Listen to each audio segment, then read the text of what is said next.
Hello guys, tonight we're going back to Victorian England.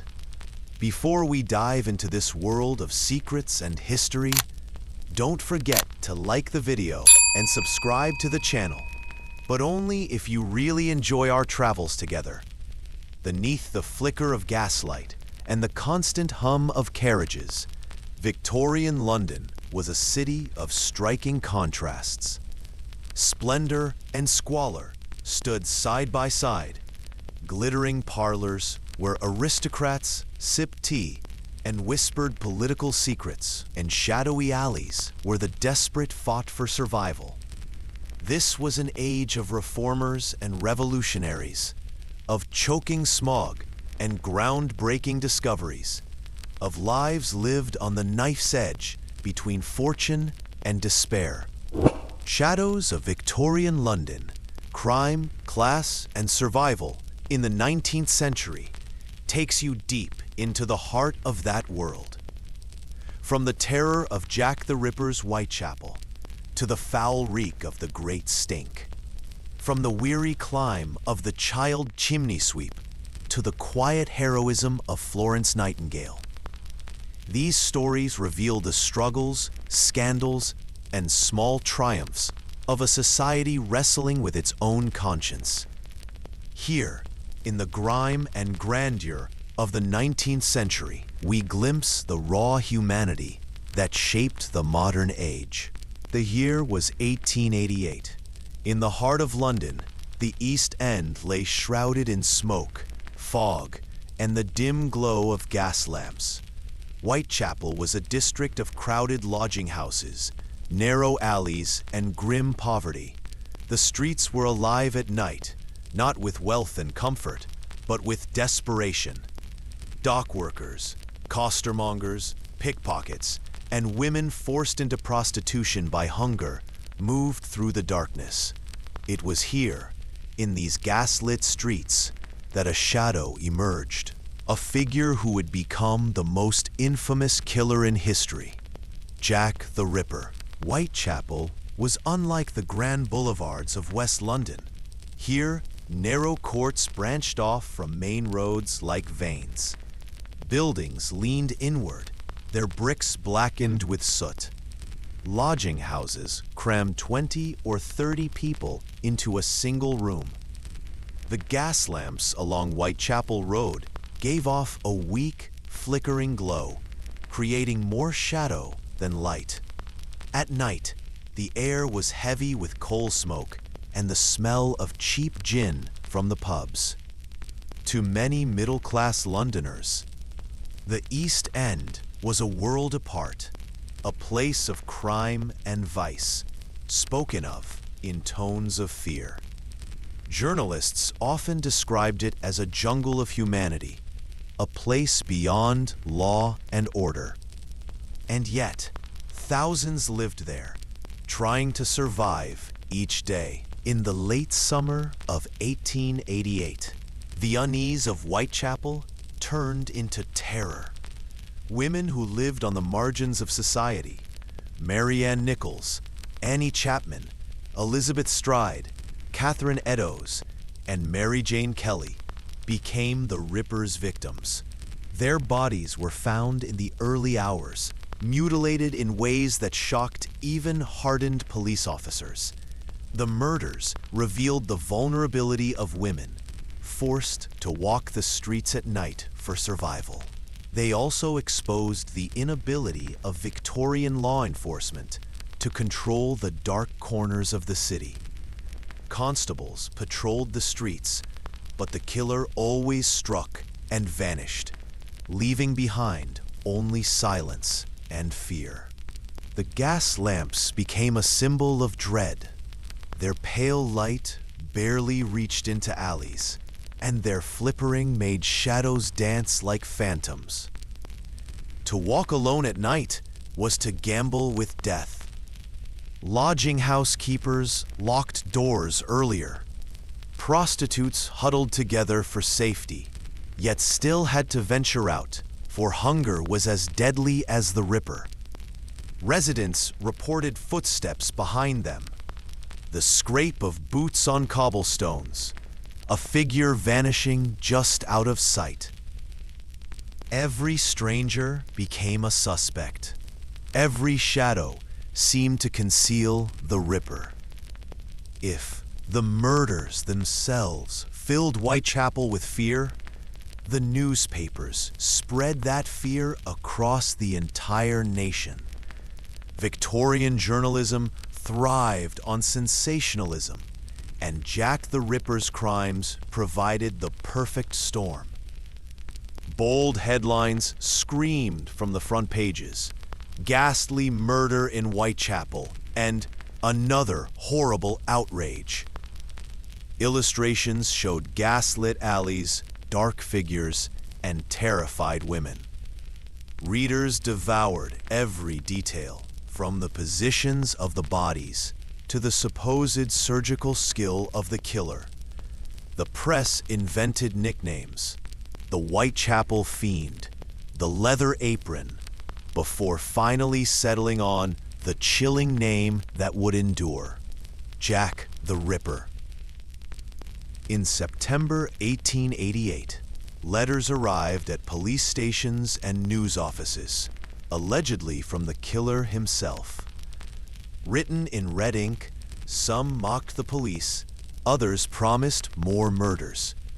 Whether real or hoaxes, the letters were printed in newspapers, feeding the public's obsession. For the first time in history, a serial killer became a media sensation. The Ripper murders did more than terrify.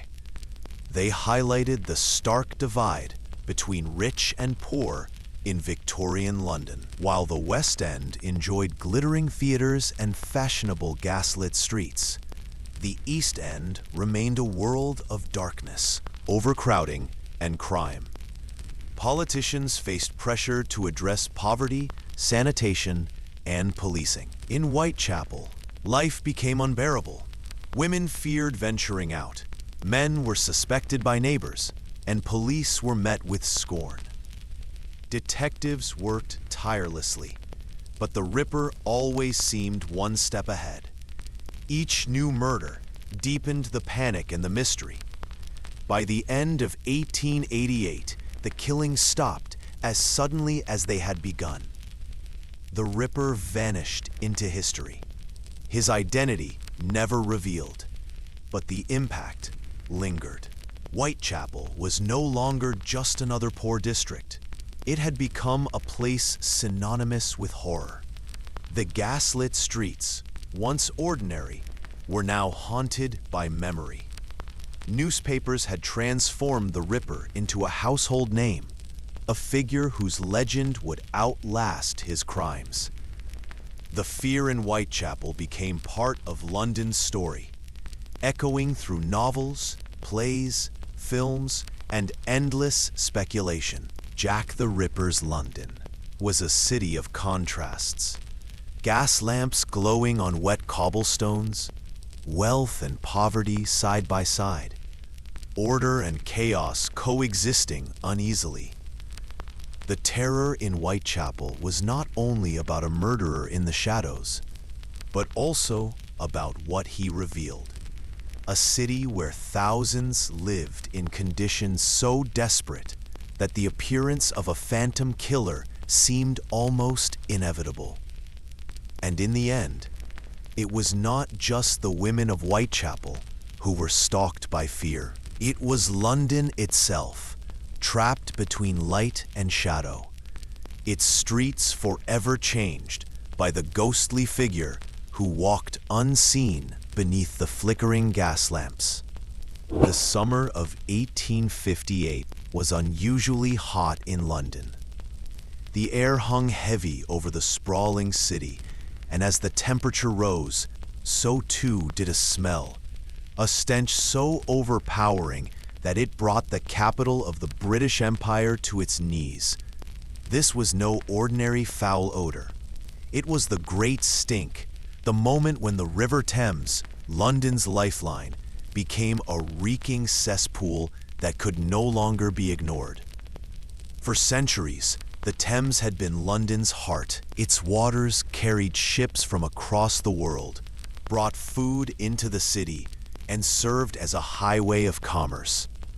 But as London expanded in the 18th and 19th centuries, the river became something else, a dumping ground. By the 1850s, London was the largest city in the world, with over 2 million inhabitants. Yet its sanitation was medieval. Human waste from homes and cesspits flowed into open drains and eventually into the Thames.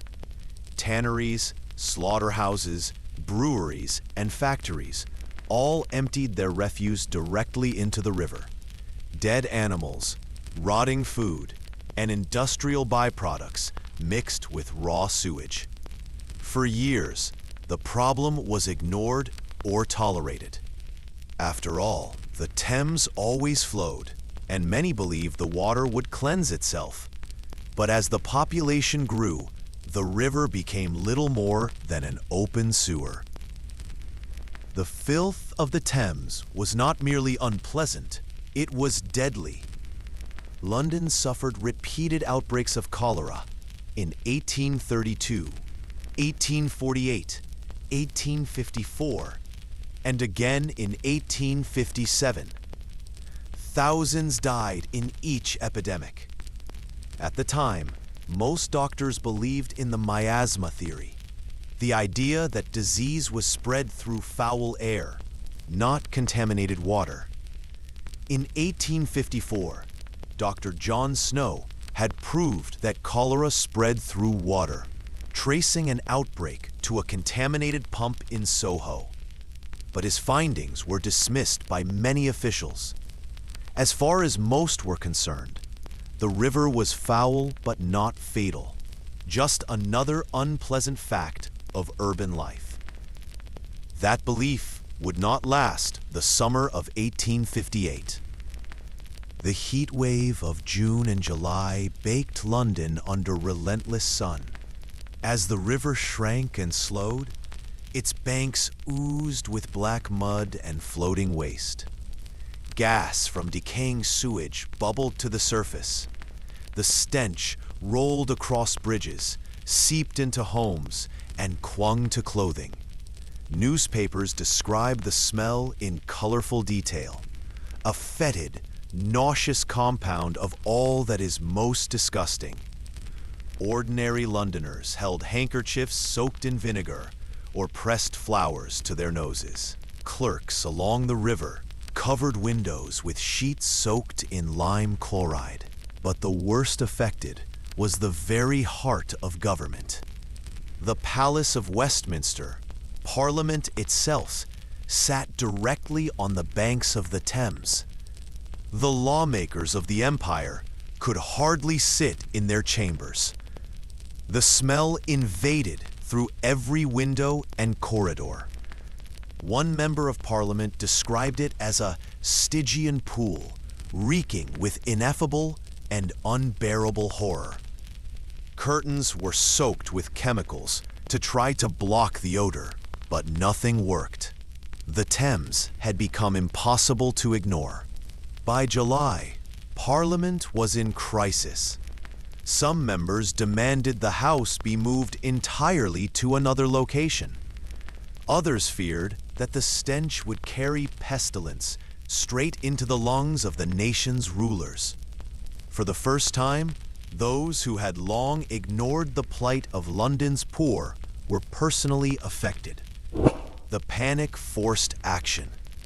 Within weeks, a bill was rushed through Parliament to fund a massive new sewer system for London. It was one of the fastest acts of legislation in the Victorian era, passed not out of compassion for the suffering poor, but out of desperation to save Parliament itself from the unbearable smell. The man chosen to solve the crisis was Joseph Bazalgette, a brilliant civil engineer. Bazalgette had already been campaigning for years for a proper sewer system, but only now did the government agree to finance his plan. He designed a vast network of brick sewers, many large enough for a man to walk through. These underground tunnels collected waste from the city and carried it eastward, far beyond central London, where it could be discharged into the Thames with the tides. It was a project of unprecedented scale. 82 miles of main sewers, 1,100 miles of smaller drains, and massive pumping stations. Built with extraordinary craftsmanship, Bazalgette's sewers were over-engineered to handle future growth, a decision that means many are still in use today. The Great Stink lasted only a summer, but its impact was permanent. Bazalgette's sewers transformed London into a modern city. The epidemics of cholera ended, and the Thames, though never entirely clean, ceased to be a deadly open sewer. The event also changed public health policy. For the first time, the government recognized sanitation as a central duty, not merely for the poor, but for the survival of the entire city. The Great Stink was, in effect, the moment when London realized that public health was inseparable from progress. The story of the Great Stink is more than just a tale of foul odors. It is the story of how a city, at the height of empire, was brought to its knees not by foreign enemies, but by its own filth. It is the story of how fear and disgust, more than compassion or science, drove lawmakers to act. And it is the story of how a single unbearable summer reshaped the future of London, leaving behind not only the memory of the stink, but also the great Victorian sewers that remain one of the unsung wonders of the modern world. Imagine waking before dawn in a city where coal smoke hangs heavy in the air. The streets are still wet from the night's rain. The lamps are just being extinguished, and you, a child no older than 8 or 9, are shaken awake by a gruff master. There is no breakfast waiting. Instead, he thrusts a soot-blackened brush and a sack into your small hands. Today, like every day, you will crawl into the chimneys of Victorian London. You wouldn't last a day. Few did without scars, or worse. In the 18th and early 19th centuries, Britain's appetite for coal was insatiable. Every home, from grand mansions to cramped cottages, had multiple fireplaces. Each needed regular cleaning, or the soot would clog the flues and spark deadly fires. The work fell to chimney sweeps. But here was the problem. Many chimneys were narrow, no wider than 9 inches across, and twisted with awkward bends. Only small bodies could squeeze inside. That meant children, mostly orphans, paupers, or the sons of the desperate poor, were apprenticed to master sweeps. Apprenticeship in this case was little more than legalized servitude. The day's work began with the climb. A chimney mouth yawned darkly before you, its soot-smudged bricks slick to the touch. The master barked for you to get inside. You wriggled in head first, arms pressed to your sides, legs straining for purchase against the walls. Every breath filled your lungs with soot. Your eyes watered and burned.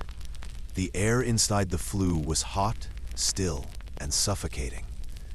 Inch by inch, you forced yourself upward, scraping your skin raw on rough brick. Sometimes you became stuck, wedged in a bend where the chimney narrowed. A panicked kick might free you, or it might not. There were cases where children suffocated, their bodies later dragged out limp and blackened. Even if you reached the top, the reward was only more climbing. Most households had multiple fireplaces, each one connected to its own flue. You would crawl through a labyrinth of smoke-black tunnels until every surface had been scraped clean. The toll on the body was terrible. Soot filled your lungs, bringing on a constant cough. Many sweeps suffered soot wart, a form of cancer of the scrotum caused by constant exposure to coal tar, the first industrial cancer ever identified. Skin diseases, eye infections, and chronic lung illness were all common. Your knees and elbows became raw from crawling. Often, masters gave you nothing but rags to wear, or even sent you up naked, so your clothes wouldn't snag on the chimney walls. Cold mornings left you shivering before a hot climb seared your skin. There was no rest, no comfort, just one flue after another. The master sweep was supposed to be a teacher. In reality, many were cruel taskmasters. If a child hesitated to enter a chimney, some masters lit a small fire at the grate, a cruel practice known as smoking them out. The rising smoke forced the child to scramble upward or suffocate. Food was scarce. Apprentices often lived on scraps of bread and broth, sleeping in basements alongside ags of soot. The master made his living from the children's labor, and compassion was rare. And if you thought running away was an option, think again. A child on the streets of Victorian London without protection or food was as good as lost. By the time the day ended, your face was unrecognizable, black with soot, except for two pale rings around your eyes where tears had carved clean paths. Exhausted, you returned to your master's lodging. You might eat, or you might be sent to bed hungry. Tomorrow would bring more chimneys, more suffocation, more coughing fits. Children sometimes fell asleep still coated in soot, their skin never properly washed. The soot, ground into every pore, became part of them. Many chimney sweeps never grew to old age. Those who did carried lifelong scars in their lungs, on their skin, and in their bones. By the early 19th century, the public began to take notice. Reformers and doctors exposed the cruelty of child chimney sweeps. Legislation was passed to forbid the use of children in the trade, but it was ignored for years. Only with the invention of mechanical brushes and growing pressure from humanitarian groups did the practice finally begin to fade. By the mid-19th century, the image of the child sweep had become both a symbol of Victorian cruelty and a rallying point for reform. But for tens of thousands of children, the change came too late. To imagine yourself in the shoes or bare feet of a chimney sweep is to confront the harshest realities of industrial society. Cramped chimneys, suffocating soot, the lash of a cruel master, and the slow ruin of health were daily companions. You wouldn't last a day because the work was designed for those with no choice. The abandoned, the orphaned, the desperately poor. They endured it not out of strength, but out of necessity, trapped in a system that profited from their suffering. And that is why the story of the chimney sweep still lingers in our imagination, a reminder that behind the soot and smoke of industrial progress were children crawling through darkness, sacrificing their lives to keep the fires of London burning. On a warm spring day in 1820, in the Italian city of Florence, a child was born to wealthy British parents. They named her after the city of her birth, Florence Nightingale.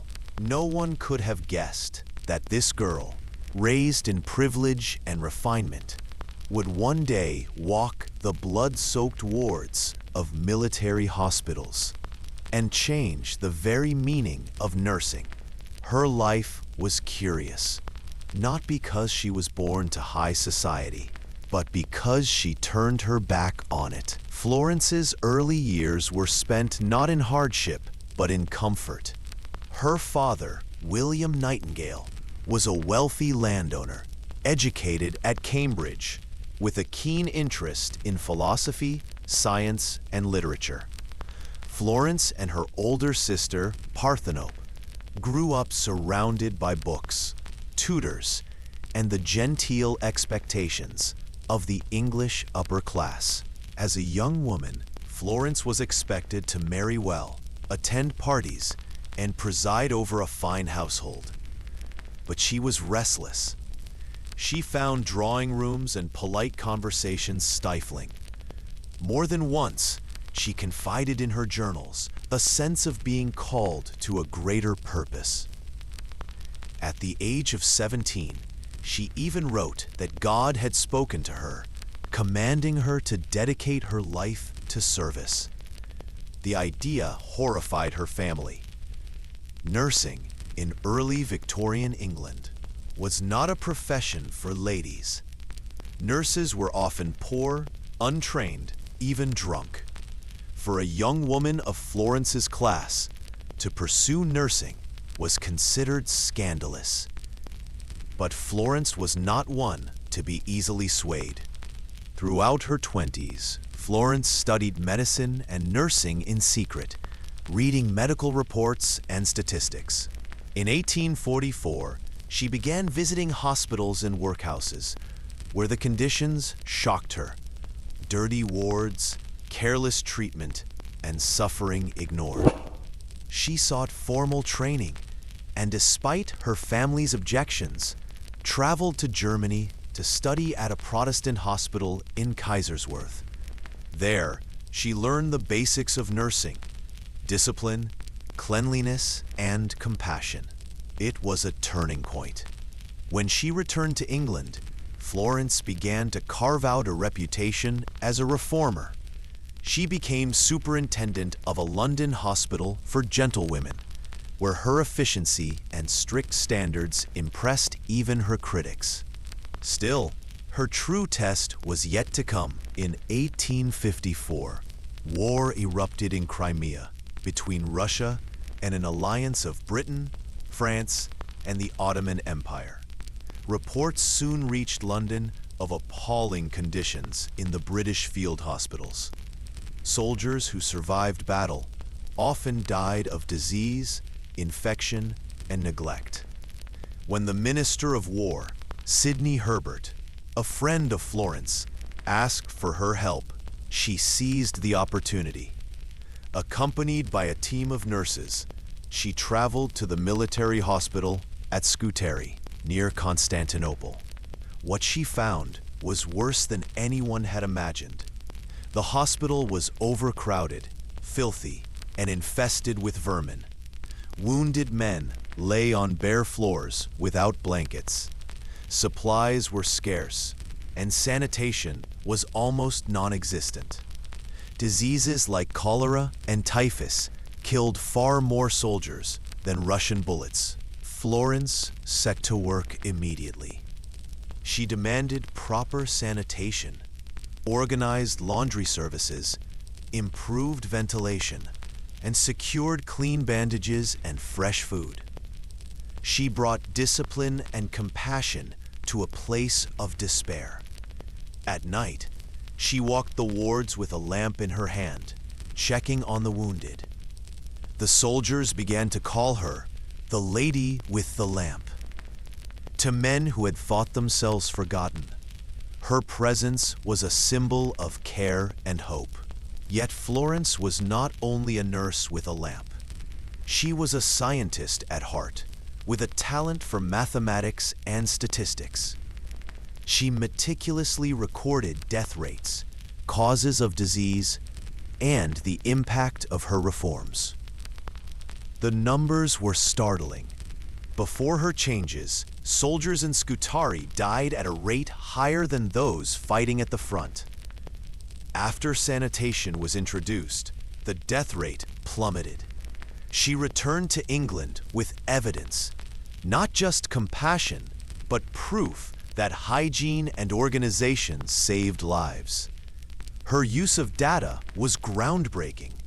She pioneered visual statistics, creating charts and diagrams that showed, in striking clarity, how disease killed more soldiers than combat. These diagrams persuaded politicians and the public alike. When she returned to England, Florence was a national heroine. Newspapers praised her, poems were written about her, and her name became synonymous with nursing. Yet, she shunned the spotlight. Fame meant little to her. Reform meant everything. She continued to push for better sanitation, not only in military hospitals, but in civilian ones as well. She advised on hospital design, campaigned for public health reform in India, and established a nursing school at St. Thomas's Hospital in London in 1860. Her school trained generations of nurses, raising the profession from disrepute to respect. The later years of Florence's life were marked by ill health. She suffered from chronic pain and fatigue, perhaps from brucellosis contracted during the war. Despite this, she continued to write, advise, and reform from her sickbed. She lived long enough to see her work transform nursing into a respected career. When she died in 1910, at the age of 90, the world mourned. Though offered burial in Westminster Abbey, she requested a quiet grave in Hampshire. Her epitaph was simple, her legacy enormous. Florence Nightingale's life was curious because it defied the path laid out for her. Born into privilege, she chose service. Expected to be a hostess in drawing rooms, she became a reformer in hospitals. Where others saw duty to society, she saw duty to humanity. The lady with the lamp walked through the darkest wards of war, carrying not only a light in her hand, but also the illumination of science, compassion, and reform. She proved that care was not weakness, that numbers could be weapons, and that one woman's defiance could change the fate of countless lives.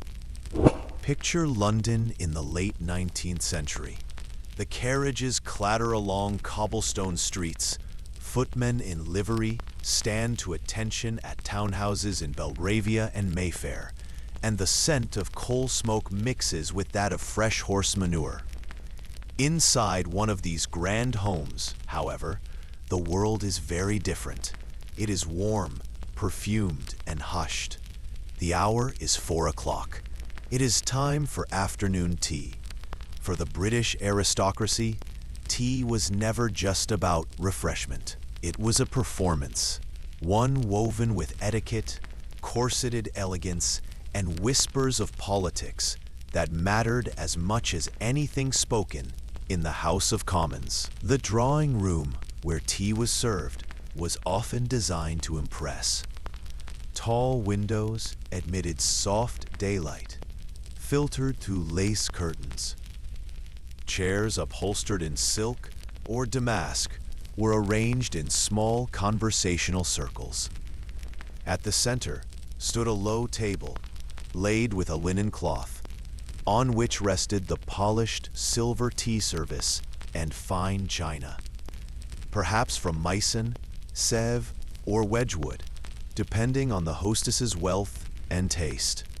The ladies arrived dressed in tightly laced corsets, their gowns rustling with taffeta and trimmed with lace. Gloves were worn until tea was served. The gentlemen, if present, were equally constrained, not by whalebone and lace, but by stiff collars and coats that made every gesture deliberate.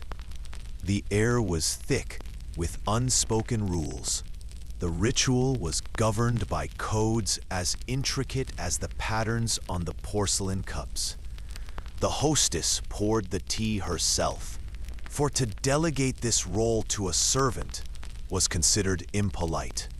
She would ask, 1 lump or 2, as she spooned sugar into delicate cups, and only she decided the pace of the service. Milk was poured after the tea, never before, at least among the aristocracy. This milk after rule signaled refinement, for only the finest porcelain could withstand the heat of boiling liquid without cracking. The less wealthy, whose pottery was more fragile, were forced to pour milk first. Thus, the sequence became a social marker. Cups were held by the handle, with pinky fingers discreetly curled inward, contrary to the popular caricature. Saucers were lifted only when standing. When seated, the saucer remained on the table. Sandwiches and cakes were taken with fingers, never with forks.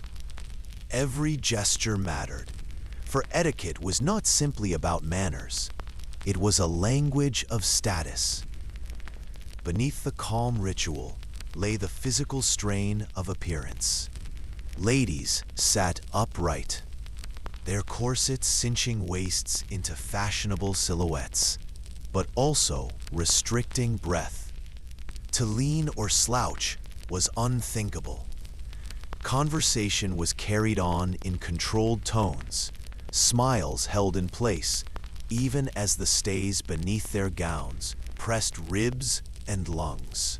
The very discomfort of the attire was a signal of refinement. It declared that these women did not labor, that their hands were soft and uncalloused, that they had the luxury of time to sit in rigid elegance over cups of Darjeeling or Earl Grey. The tea table was a stage, and corsets were part of the costume. Yet behind the delicate clink of porcelain and the polite small talk, something more serious brewed. Afternoon tea was a social instrument where alliances were formed, reputations made or destroyed, and news circulated faster than in the newspapers. A duchess might whisper to her neighbor about the latest scandal in Parliament. A viscountess might pass on a rumor about a rival family's debts. Young women, meanwhile, were carefully observed, their manners, gowns, and charm weighed by potential suitors' mothers. The drawing room could be as political as the Commons, though the weapons here were wit, reputation, and subtle exclusion. An ill-chosen remark, a breach of etiquette, or a show of vulgarity might mean fewer invitations in the future. Conversely, a charming anecdote delivered with grace could open doors to powerful connections. In this way, afternoon tea was both harmless and dangerous, a seemingly innocent ritual that carried enormous social weight. The tea consumed at such gatherings was itself a marker of status. By the 19th century, Britain's empire ensured a steady supply of teas from India and Ceylon. Darjeeling, known as the champagne of teas, was particularly prized. Served in fine porcelain, accompanied by thin slices of lemon or fresh cream, tea was transformed from an imported commodity into a cultural cornerstone. The accompaniments were equally refined. Finger sandwiches with cucumber or smoked salmon, scones with clotted cream and jam, delicate pastries, and sponge cakes. To serve too little was an embarrassment.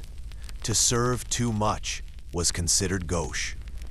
Balance was key, just as in conversation. To sit at the tea table with the aristocracy was to enter a world where everything, from how you held your cup, to the tightness of your corset, to the sharpness of your gossip, signaled who you were and how you would be remembered. It was a place where politics mingled with pastry, where corsets masked discomfort behind poise, and where the fine china bore witness to whispered confidences that could ripple outward into the wider world of power and influence. Tea with the aristocracy was never just refreshment. It was performance, strategy, and spectacle, all contained in the delicate clink of a cup against its saucer. In the summer of 1888, the East End of London was choking with heat, soot, and poverty. Rows of tenements sagged under the weight of too many families crammed into single rooms. Children played barefoot in alleyways, while their mothers worked long hours in factories, and their fathers, if they had work at all, labored in the docks. Amid this backdrop of hunger and hardship stood the sprawling red brick factory of Bryant and May, the most famous match manufacturer in Britain. Inside, hundreds of women and girls, some as young as 13, spent their days dipping wooden splints into a yellowish paste, white phosphorus. The air was acrid, heavy with fumes, and it clung to their hair and skin. A grim joke among the workers was that they glowed faintly in the dark after a long shift. But the glow was no blessing. It was a poison. The dangers of white phosphorus were well known by the 1880s. Prolonged exposure caused a horrific disease known as phossy jaw. At first, it seemed like nothing more than a toothache, but then the gums swelled, abscesses burst, and the jawbone itself began to rot. The smell of decaying bone was unmistakable, and once the condition set in, doctors often removed the jaw to save the patient's life. Many did not survive at all. For the match girls, there was little choice. The wages were meager, a few shillings a week, but it was more than many could hope for in the East End. They worked 12 to 14 hours a day, fined for the smallest infractions, talking too much, dropping matches, or arriving late. They were required to pay for the cost of broken tools or spoiled materials, and often had wages docked without explanation. But behind their youthful faces and weary eyes, a storm was brewing. The spark came not from within the factory walls, but from the outside. Annie Besant, a well-known social reformer, wrote an article in her newspaper, The Link, exposing the conditions of the Bryant and May workers. She described the long hours, the starvation wages, and above all, the silent plague of phosphorus poisoning. The factory owners were furious. They pressured the workers to sign statements denying the allegations, but the match girls refused. They had had enough. On July 5th, 1888, about 1,400 women walked out of Bryant and May's factory in protest. For London, the sight was shocking. Poor, uneducated young women, often dismissed as powerless, had taken a stand. Crowds gathered to watch as the match girls, in their worn dresses and aprons, marched together. The East End, usually voiceless in the politics of the day, suddenly found itself at the center of a labor revolt. The strike spread quickly. Meetings were held in the East End, with fiery speeches delivered by both the workers and their allies. Annie Besant, threw her full support behind them, helping to organize strike funds and draw the attention of the national press. The girls demanded an end to unfair fines, better wages, and safer conditions. They wanted the use of white phosphorus abolished, replaced with the less toxic red phosphorus already used in parts of Europe. For the first time, their voices were heard in Parliament, where sympathetic MPs raised questions about factory conditions.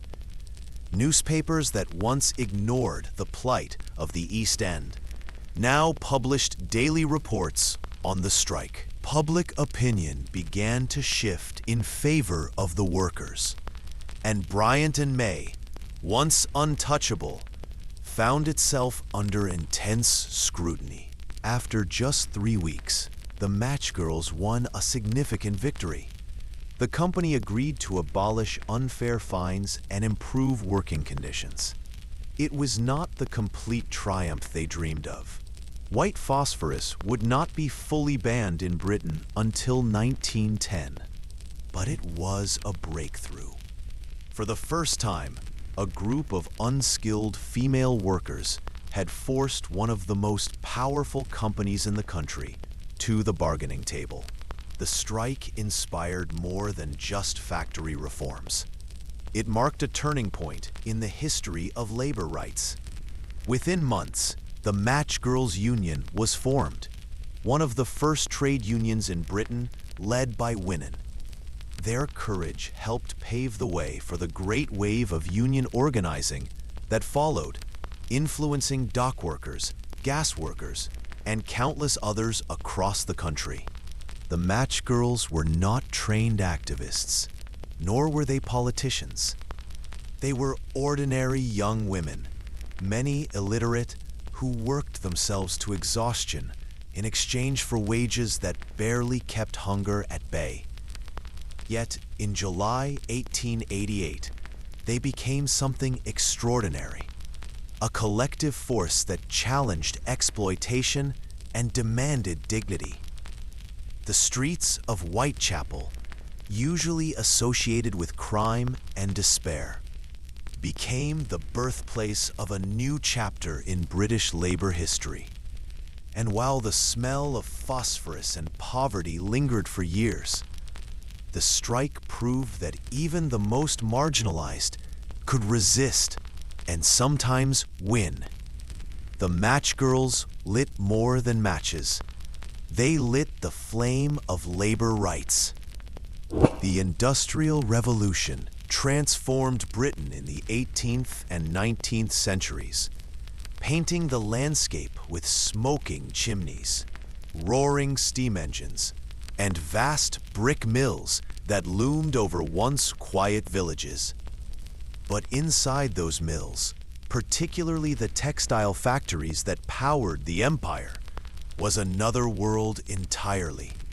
One of clattering machines, choking dust, and children at work before they could even read or write. For factory owners, children were a perfect workforce. Their small, nimble fingers could dart into places adults could not reach. They were fast, cheap, and, most importantly, plentiful. Families struggling with poverty often saw no choice but to send their sons and daughters to the mills. Inside, the children's tasks were as dangerous as they were exhausting. Some worked as piecers, crawling beneath the great spinning machines to tie broken threads while the cogs still turned above their heads. Others were doffers, pulling heavy bobbins from whirring frames, their hands a blur. The work began before dawn. In the dim light of early morning, children trudged to the mill. Breakfast, often nothing more than a crust of bread. By 6 o'clock, the machines thundered to life, drowning out thought, conversation, even the sound of their own cries. For 12 to 14 hours, The air rang with a deafening mechanical roar. The spinning and weaving rooms were suffocating. Cotton fibers filled the air like fog, coating the lungs of every child and worker. Many developed chronic coughs or mill fever, a persistent illness that gnawed at their strength. Others suffered gradual hearing loss, the machines so loud they left ears ringing long after the day's work was done. Accidents were common. A slip of the hand, a moment of fatigue, and fingers were caught, crushed, or severed by the relentless machinery. Children who worked close to the looms often bore scars or missing digits for life.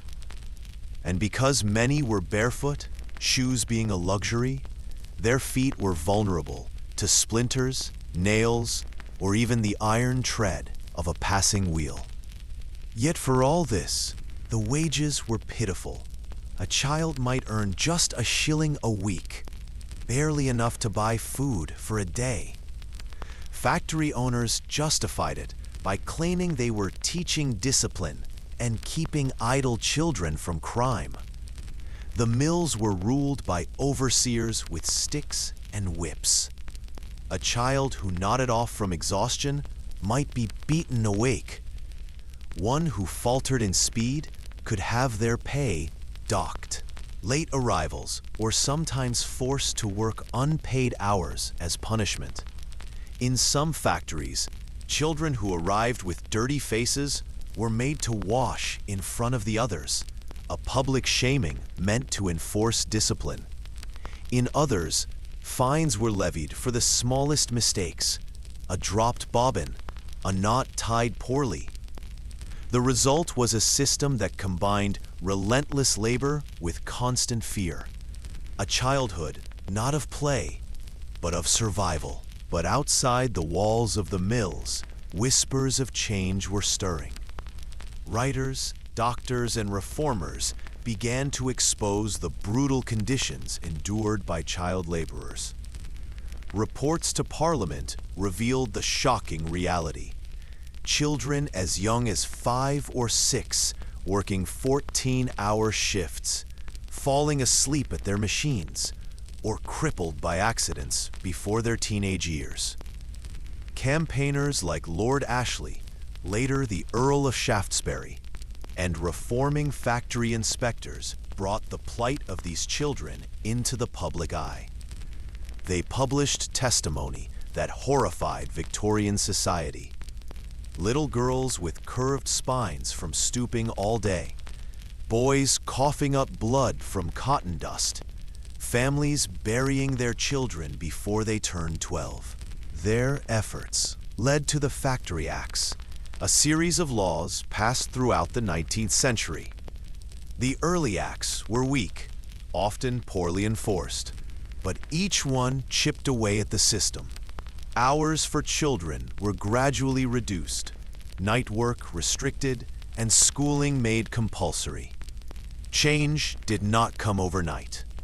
Even after reforms were written into law, many mill owners resisted, claiming poverty without child labor would ruin them. Inspectors were few, and enforcement was patchy. But the tide was turning. By the late 19th century, child labor in its most brutal form was slowly dying out in Britain, replaced by compulsory education and stricter protections. The sound of children laughing in schoolyards began to replace the image of them coughing in spinning rooms. The story of the mill children is both tragic and heroic. Tragic because so many lives were broken or lost to the hunger of machines. Heroic because their suffering fueled a reform movement that changed the very nature of work and childhood. Their tiny hands turned the wheels of an empire.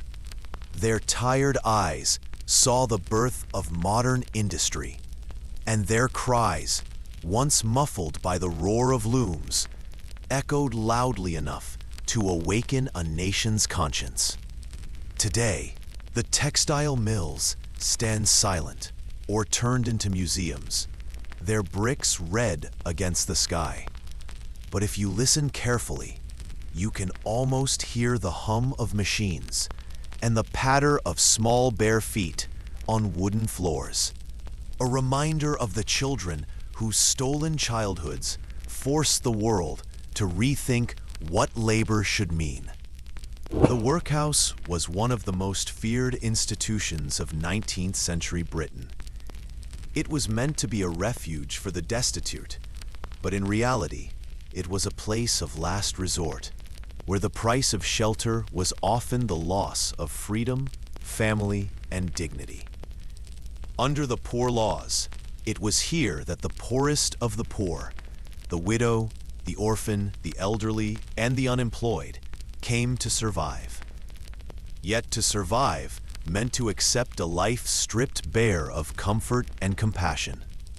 Imagine a cold, gray morning in London in the 1840s. A woman with 3 children in tow stands before the high gates of a parish workhouse. Her husband, once a laborer, has died of cholera, and there is no money left for food or rent. There are no friends or relatives who can take her in. The workhouse is her only option. At the gate, a clerk records her name, age, and circumstances. She is asked to prove she is truly destitute, to show that she has nothing left. Then, in a cruel stroke, she and her children are separated. Husbands and wives, mothers and sons, siblings, all were divided upon entry. Families were rarely allowed to live together. The poor law believed hardship was a deterrent. If conditions were too bearable, people might seek the workhouse unnecessarily.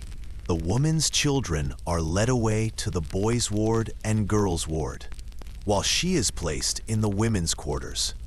Tears are common at the gate, but the rules are unyielding. Food in the workhouse was deliberately plain. The diet was designed not to starve, but to discourage. Breakfast might be thin porridge or gruel, accompanied by bread so hard it dulled teeth. At midday, a ladle of watery broth with chunks of potato or turnip, occasionally a scrap of meat. Supper was often bread and cheese, or more gruel. No spices, no tea, no sugar. Luxuries were banned. Meals were eaten in silence, under the watchful eyes of supervisors. Talking was forbidden. The clatter of spoons was the only sound. For the elderly who remembered better days, or children who once begged scraps on the street, the endless monotony of gruel was both physically draining and spiritually crushing. Life inside the workhouse was governed by strict discipline. Bells rang to mark the hours. The day began early, often around 5:30 in the morning. Beds had to be made with military precision. Prayers were compulsory. Every movement was regulated. Residents marched to meals in single file. They could not linger or converse freely. In many workhouses, even eye contact with members of the opposite sex was punished. Overseers enforced silence, obedience, and order, not out of cruelty alone, but because the poor law aimed to make the workhouse less eligible than the lowest paid labor outside its walls. In other words, life in the workhouse had to be harsher than life outside, or else the poor would flock to it. The workhouse was not a place of idleness. Men broke stones for road building, picked oakum, teasing old ropes apart with bare hands until their fingers bled, or worked in workshops, making shoes, uniforms, or furniture. Women did laundry, scrubbed floors, or sewed endless seams. Children were put to work too, often sent to apprentice in factories or farms. Many were placed in harsh training schools within the workhouse walls, preparing them for a lifetime of servitude. Work was meant to instill discipline, but often it was deliberately menial, designed to humble, not uplift. The elderly and infirm, too weak for labor, were left to languish in overcrowded wards. The hardest thing about the workhouse was not the porridge, nor even the labor. It was the loss of dignity. To be admitted was to be branded a pauper, a word heavy with shame. Society often saw workhouse residents not as victims of misfortune, but as failures, lazy or immoral. For many, the emotional burden was unbearable. Husbands mourned being separated from wives. Mothers wept for children they could see only at rare intervals. Letters from within the walls often spoke of loneliness more than hunger. And yet, humanity persisted. Mothers whispered comfort to their children during brief encounters. Old men swapped stories when supervisors turned their backs. Songs, laughter, and small rebellions flared up in quiet corners, reminders that even in the bleakest institution, people clung to their identity. Over time, public outrage grew. Journalists and social reformers exposed the harsh conditions of the workhouses. Charles Dickens, in Oliver Twist, immortalized the cruelty of gruel and the indignities of pauper life. Investigations revealed overcrowding, disease, and cruelty, sparking debate in Parliament. Gradually, reforms came. By the late 19th and early 20th centuries, conditions began to soften. Workhouses shifted toward being more like public assistance institutions. And eventually, in 1930, the system was officially abolished, replaced by welfare programs that recognized poverty as a social issue rather than a personal failing. The workhouse is remembered today as a grim chapter in British history, a place where poverty met punishment, and survival came at the cost of freedom. Yet it also represents a turning point. Out of its cruelties arose a movement for social reform, one that pushed Britain toward the creation of a welfare state. To step into a workhouse today, preserved in museums across the UK, is to walk through cold, stone corridors, to glimpse narrow iron beds, and to imagine the sound of the morning bell calling paupers to labor. It is to feel both sorrow and admiration. Sorrow for those who suffered, admiration for those who endured. The workhouse was a place where porridge replaced bread, rules replaced choice, and dignity was stripped away.